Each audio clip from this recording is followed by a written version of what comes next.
Star Trek: The Next Generation, Starfleet Academy, Crossfire, Chapter 3. Like most bands, the Starfleet Academy band had a touring bus, a Starfleet training cruiser named the Gallant. She was at least 100 years old, some said older, but she could still make warp 2. Her weapons and engines were outdated, but kept finely tuned by countless cadets in training. As he stood in a long line outside the transporter building, Geordi gazed into the cloudy sky. The Gallant's crew of regular officers were probably running diagnostics. The cadets would be put to work as ship's company to supplement the crew. Travel to exotic places and real-life duty aboard the Gallant were the best parts about being in the band. It was especially good for cadets who hadn't spent much time in space. For Geordi, going into space was a trip home. The line was moving slowly, a few steps at a time. They weren't even inside the building yet. For a big crowd like this, thought Geordi, there must be several vessels in orbit at the same time. In front of him were the other two roadies from the band, a female Antosian named Marunda and a human male named Tucker. Both of them were studious cadets who went quietly about their business, but they were excited today. Marunda bobbed on the balls of her feet. I can't believe this day has finally come. Geordi, what are you planning to do on Pacifica? The cadet grinned. A popular thing on Pacifica is the force field roller coaster. It swings out over the ocean, and you swear you're going to plummet into the water. Then you streak through it and get all wet from the spray. Have you been there? Asked Tucker with amazement. He was a stocky young man from Arkansas, and sometimes his slow drawl fooled people into thinking he was all muscles and no brains. But he had helped tutor Geordi in quantum mechanics. Yeah, said Geordi, trying not to sound surprised that Tucker hadn't been there. With my parents. Before they could pump him for more information about Pacifica, Will Riker joined them at the end of the line. Hi, Geordi, Marunda, Tucker. They all greeted the newest member of the band. You know, said Tucker, you could go to the head of the line if you wanted. The transporter chief has orders to beam up the musicians first. You don't have to hang out with us, Marunda explained. Will scowled. I'm allowed to pick my own friends, aren't I? What is this, another silly tradition? Besides, there's none of them I want to hang out with. Just then, the stunning Delton, Akusta, walked past on her way to the head of the line. She stopped and craned her long, graceful neck toward Will. Riker, you don't have to wait in line. Come along. The trombonist blinked in surprise, then looked apologetically at the roadies. Go ahead, said Geordi with a smile. I'll catch up with you later, promised Will, as he hurried off to join Akusta. It's not going to be easy to keep that boy out of trouble, said Marunda. Geordi sighed. I'm afraid you're right. A few minutes later, they finally reached the doorway of the transporter building. Geordi stepped under a gleaming arch, and a blast of air hit him and whisked the street dirt outside. Ultraviolet lights killed a few more microbes, and the biofilter in the transporter would get the rest. He hefted his duffel bag and waited to step aboard the transporter platform. A lieutenant asked their names and checked them off his roster. Then the transporter chief checked his controls and ordered them onto the platform. As they settled into place on the lighted pads, Geordi looked at his fellow roadies and smiled. Until a person had transported a zillion times, it was an odd and scary feeling. Geordi had already transported a zillion times, and this was no stranger to him than a walk on the commons. When the lieutenant said, "Energize," both Marunda and Tucker screwed their eyes shut. Geordi kept his eyes open and watched as the room on Earth faded away to be replaced by the sterile transporter room of the Gallant. He filled his lungs with recycled air and noted that it was warmer and drier than San Francisco's. Geordi felt right at home. Another lieutenant motioned to them from the doorway and led them into a briefing room.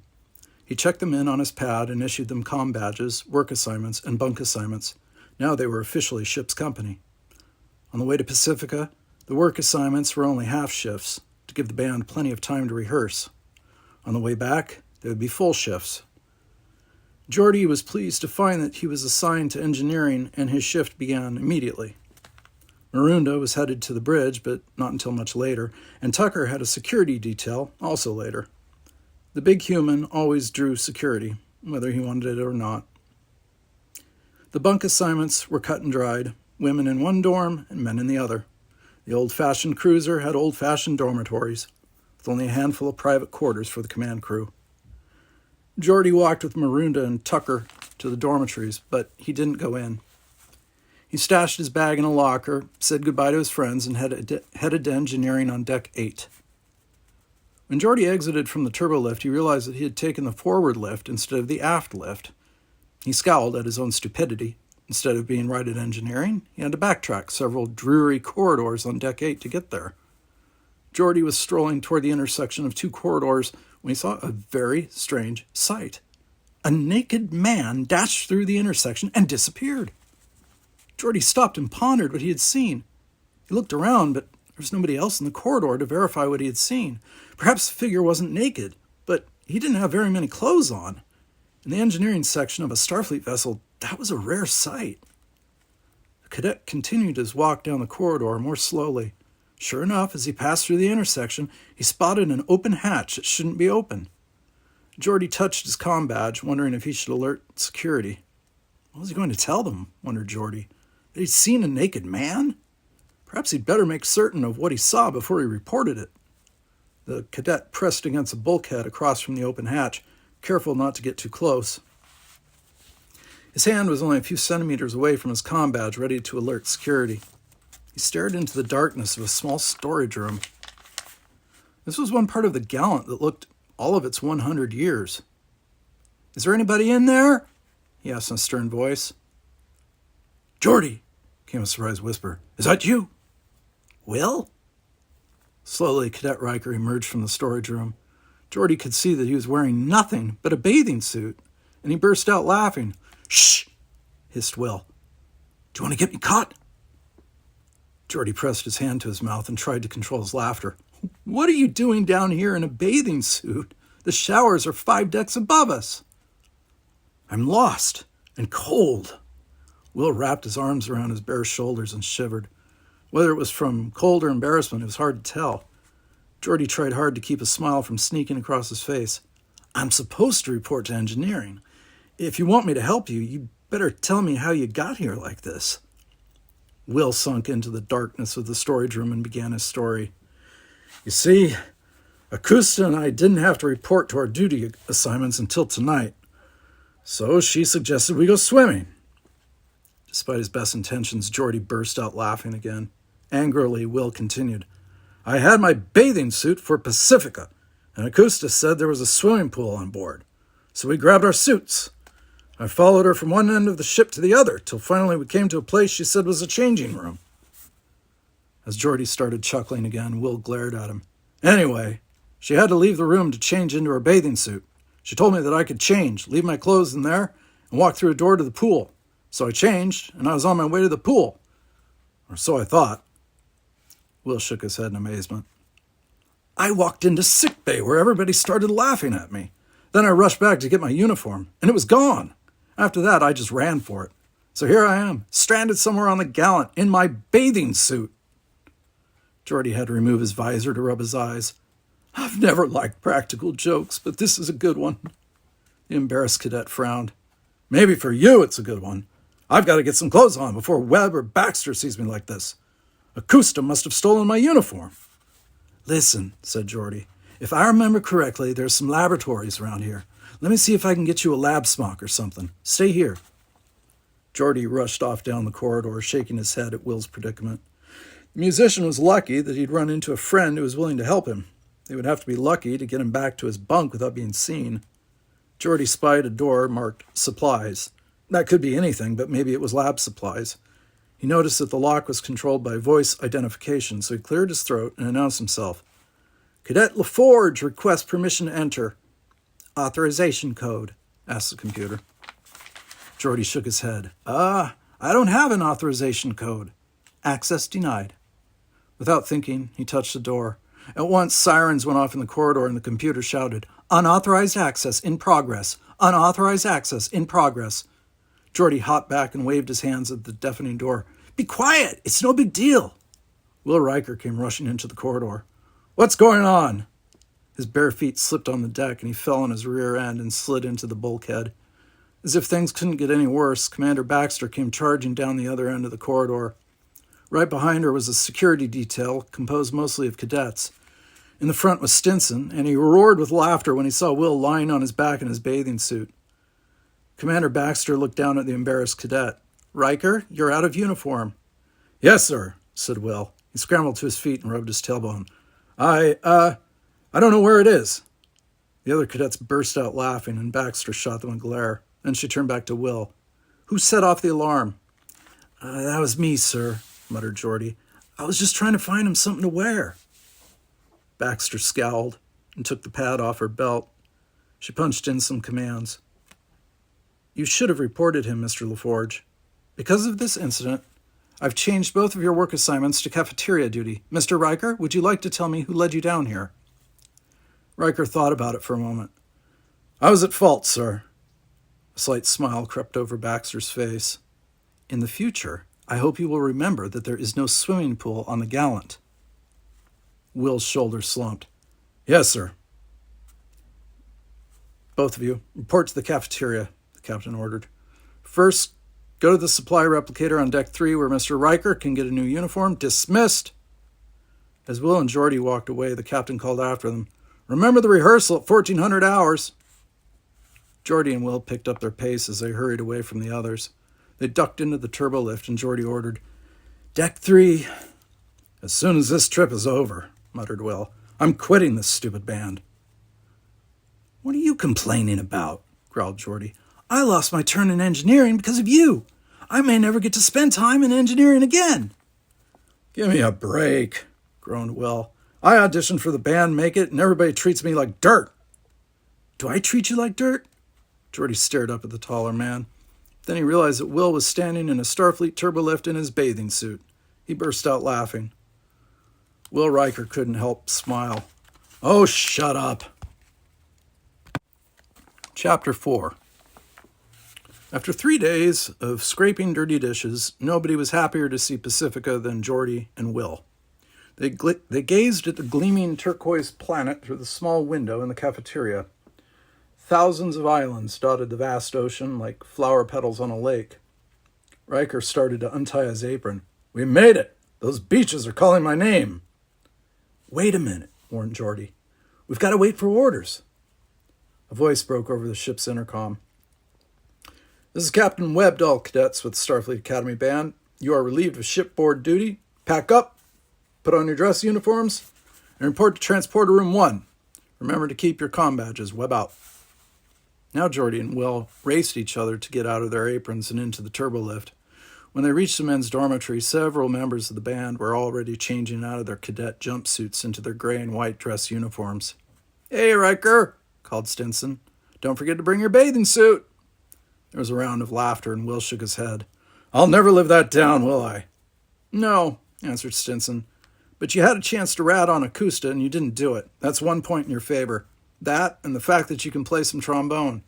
"Thanks," grumbled Will. Geordi smiled to himself, thinking that Will might not want to quit the band if he had a great time on Pacifica. Even if they didn't win the competition, there would be plenty of fun.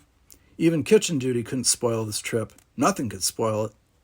Then he saw the box at the front of his bunk, and he frowned. It was a sleek, oval-shaped device with a circle of colored buttons on the top.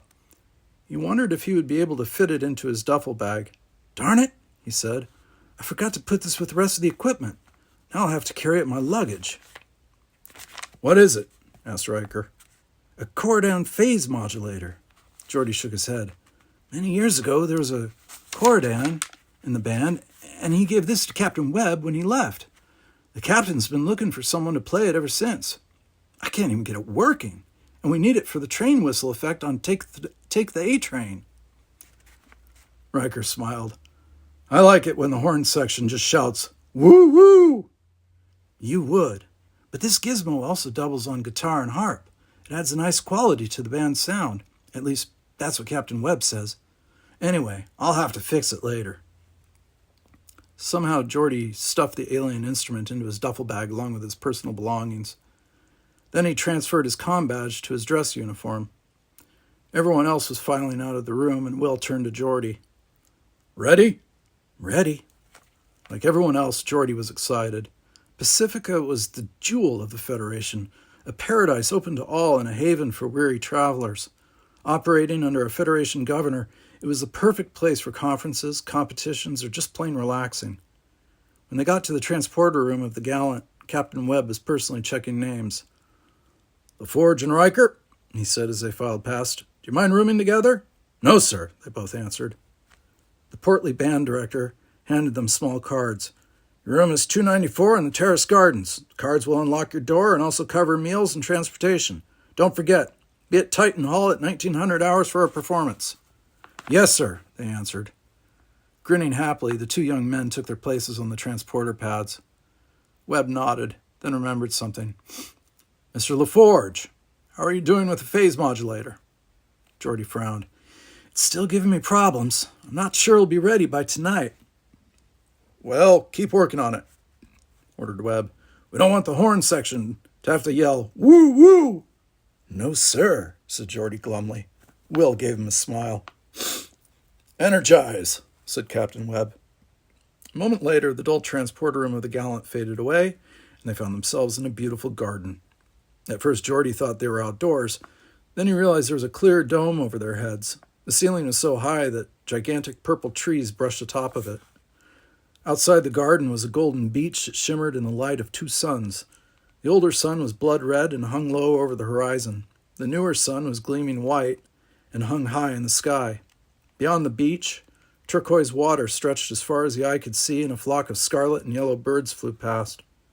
With his mouth hanging open, Will Riker stepped off the transporter platform. Other young people from all over the Federation were arriving on other transporter platforms in the garden. Will didn't know which to look at first, the beautiful scenery or the young women.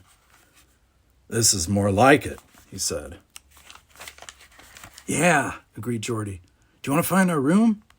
Just then, 4 young ladies with pink hair walked past, and one of them smiled at Will. He handed Geordi his duffel bag. "You find the room. I'm going to see the sights."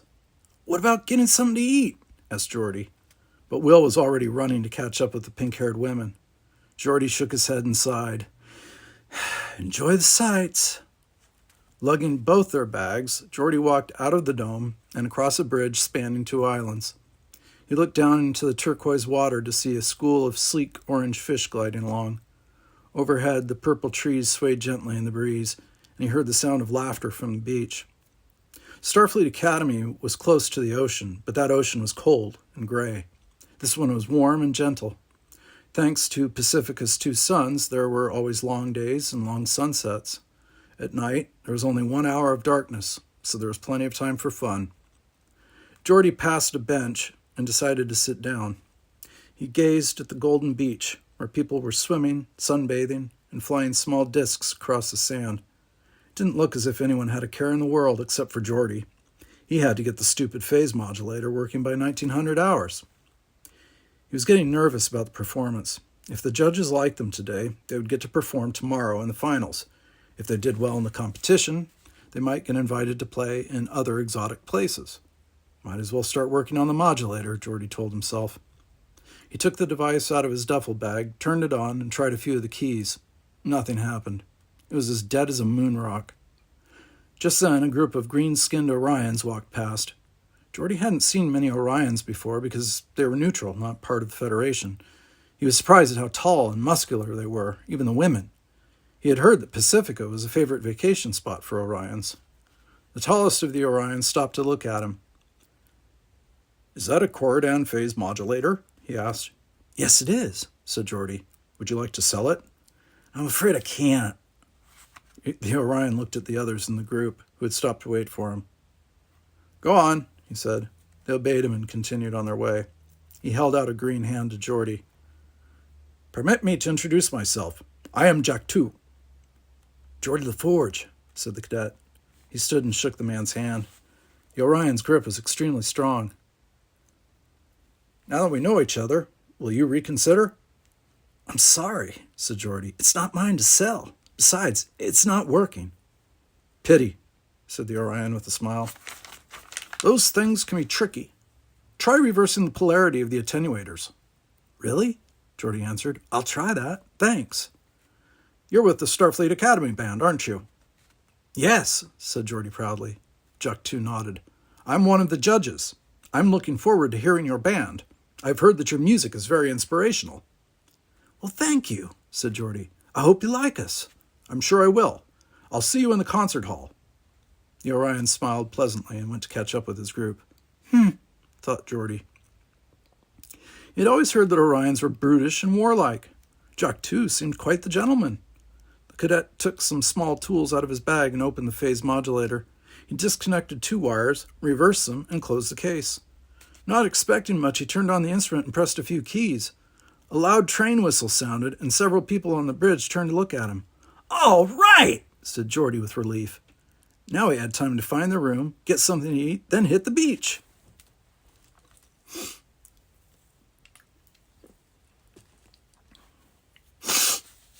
It was 18:55 hours, and Geordie was pacing backstage at Titan Hall. He cradled the phase modulator to his chest. Now that he had gotten it working, he wasn't going to let it out of his sight. But that wasn't what was making him nervous. What made him nervous was that Will Riker was nowhere to be seen. A group of Saurian singers were on stage. To human ears, they sounded more like a pack of alley cats in a fight, but the audience applauded warmly. In a few minutes, the Starfleet Academy band was going on. Stinson walked past him, blowing muffled notes on his trumpet. "Hey, where's the bathing suit boy?" "He'll be here," Geordie answered, hoping that was true. Geordie turned to look at Will's music stand and trombone, which were right where they were supposed to be. The only thing missing was Will.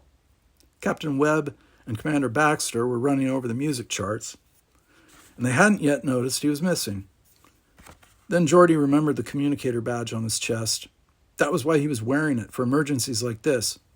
He rushed off to a quiet corner and tapped his badge. "LaForge to Riker," he said. "Come in, Will Riker." A relaxed voice came on. "Oh, hi, Geordie. What's up?" "What's up?" yelled Geordie. Akusta walked by and gave him a funny look, and he lowered his voice. "We're on stage in 2 minutes. Where are you?" "Oh, no," came a shocked voice. "I'm still on the beach, in my bathing suit." "Will," shouted Geordie, "you've got to get over here." "But I don't have my uniform." Will paused. "Listen, Stinson is smaller than me, but I could wear his uniform, and he could wear yours." "Okay," muttered Geordie. "Just get here as quickly as you can. LaForge out." Geordie ran over to Stinson and dragged the trumpet player into the corner. "Take your uniform off." "What are you talking about?" asked Stinson. "Riker is coming in late. He's still in his bathing suit. He's too big to wear my uniform, but he could wear yours, and you could wear mine." Stinson growled. "That goof off, I'll strangle him." Still, he started to take off his uniform. On stage, the announcer said, "Let's have a big round of applause for the Saurian Seminary Singers." The applause made Geordie and Stinson remove their clothes even faster. A few seconds later, Stinson was wearing a uniform several sizes too small, and Geordie was crouched behind a bank of speakers in his t-shirt and underwear. He was holding Stinson's uniform in front of him. "I'm going to kill that guy," grumbled Stinson. "I'll help you," said Geordie. Commander Baxter walked by and shouted, "Take your places!"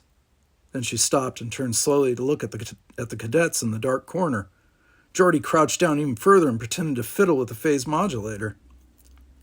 "Mr. Stinson," said Baxter, "isn't your uniform a bit small for you?" "Yes," he breathed, almost popping a button.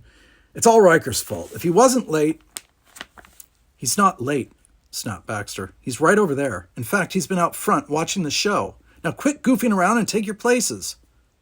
Stinson and Geordie turned to see Will Riker step out from behind a curtain. He was wearing his uniform and grinning from ear to ear.